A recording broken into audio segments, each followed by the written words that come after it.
New York City. Rain. A frail man drags himself down an alley, soaked and trembling. A waitress rushes out of the back door of a diner. Waitress, softly. "You forgot your sandwich again." Beggar, cracking voice. "You don't have to feed me. I'm no one." Waitress smiles. "That's funny, because to me, you're someone." Cut to, months later. The same beggar in a $1 million suit, surrounded by cameras. He points into the crowd. Billionaire. "Where is she? The woman who fed me when I was nothing?" Gasps. The crowd parts, and her jaw drops. Billionaire, choked up. "I owe you everything."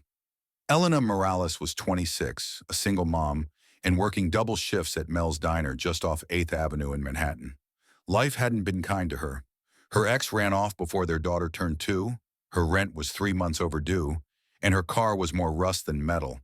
But if Elena had one thing in abundance, it was kindness. Every evening, just before closing, she packed a warm meal in foil and stepped outside into the alley. That's where he'd be, slumped against the dumpster, thin as bones, legs twisted unnaturally like they hadn't worked in years. He never gave his name, just nodded. "Here," she said one night, handing him a meatloaf sandwich and a styrofoam cup of tomato soup. He blinked up at her, tears welling in his eyes. "You don't have to do this." She crouched beside him, brushing wet hair from his face. "And yet, I do it anyway."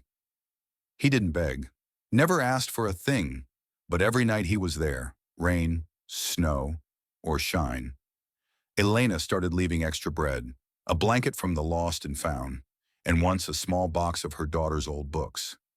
The regulars at Mel's noticed. "You're wasting food on a junkie," the cook muttered. "You're too soft," said the manager. But she ignored them. Her mama had raised her on the golden rule. What you give to the forgotten, God will return in ways you can't imagine. One snowy Tuesday, she stepped out and found him unconscious, pale, freezing, and soaked to the bone. Panic seized her. "Elena!" her co-worker shouted from inside. "You're gonna get fired!" But she didn't care. She knelt and pulled the man's head onto her lap. "Stay with me, please," she whispered. "You matter, you hear me?" She called 911. He was taken to the hospital. For weeks he vanished. No word, no sign. The alley stayed empty. Elena missed him more than she expected. He wasn't just a charity case. Somehow he'd become a part of her day, her purpose. Then one morning a strange man in a black suit walked into Mel's. Tall, clean, impeccable posture. He dropped a business card on the counter.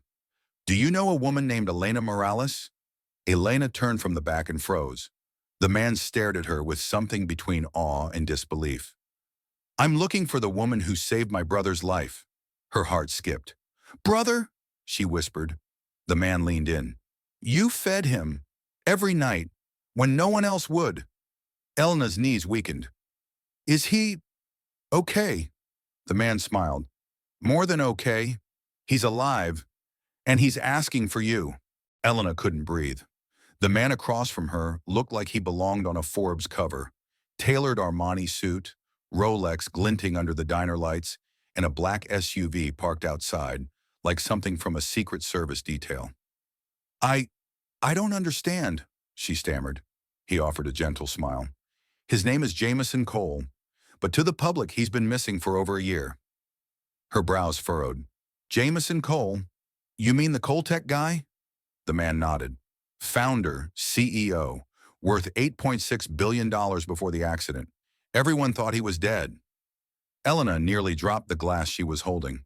The quiet man in the alley, the one who winced at bright lights, flinched at loud noises, and stuttered out, "Thank you," like it was foreign.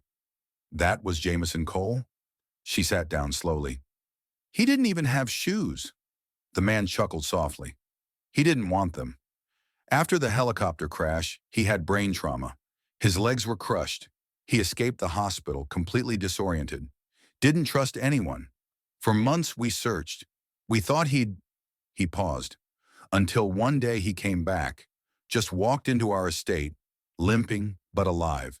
And the first words out of his mouth were, 'Find Elena Morales.'" Tears welled up in her eyes. She thought back to those freezing nights, to the way he clutched her warm meals like they were treasure. She had no idea she was feeding a man the world thought was gone. A limo came for her the next morning. Elena left her daughter Mia with her neighbor and rode silently through Manhattan. When the gates of the Cole estate opened, it felt like crossing into a fairy tale. Except this one started behind a dumpster. In the grand hallway, golden chandeliers swung gently from the ceiling, but Elena's eyes were only on the man wheeled toward her. It was him, clean-shaven now, in a simple sweater. But those eyes, those haunted, grateful eyes, were unmistakable. "Hi," he rasped. Elena knelt in front of him.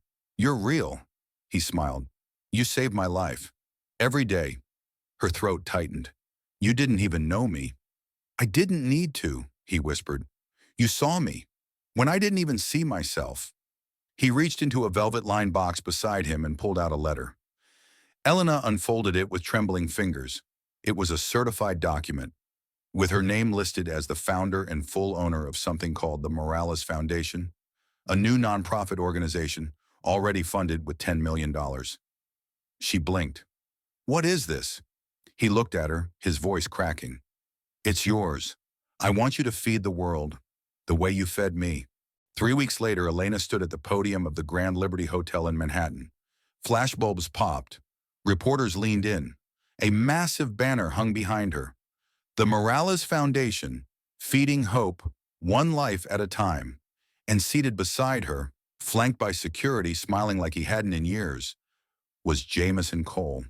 But behind the cameras, not everyone smiled. Coltech's board members gathered near the back, arms folded. Whispers flew like knives. "She's a waitress. What does she know about philanthropy? This is a PR stunt gone wrong. She's not one of us." But Jameson had heard enough. He stood gripping his cane and slowly walked to the microphone. "When I was a billionaire," he said, voice echoing across the hall, "I was surrounded by luxury. But when I lost everything, no one remembered my name, except her." He pointed to Elena, eyes locked on the crowd. "She didn't care if I was rich or crippled or broken. She fed me like I mattered. And when I wanted to die, she reminded me I was alive." The crowd went silent.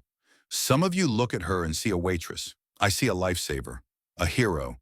And from now on, the Coltech Foundation will be merged with the Morales Foundation. She will run it, not just with my money, but with my full authority." One of the board members hissed, "You can't be serious.